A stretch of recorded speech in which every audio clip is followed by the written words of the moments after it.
বাংলাদেশ ইসলামী ছাত্র শিবির নাটোরের নলডাঙ্গা উপজেলার পক্ষ থেকে শিক্ষার্থীদের মাঝে পবিত্র কোরআন বিতরণ করা হয়েছে।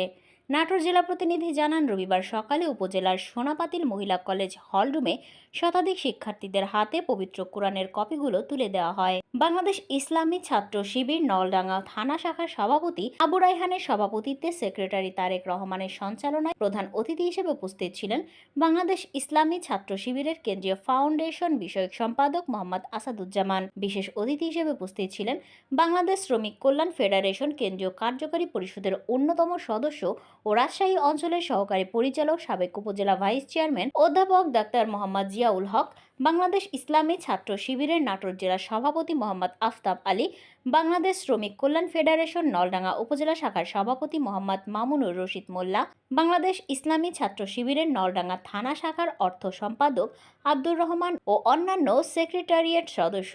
শিক্ষার্থীদের মাঝে বক্তারা বলেন, আল কোরআন মানুষের হেদায়েতের চাবিকাঠি। মহিমান্বিত রমজান মাসকে গুরুত্ব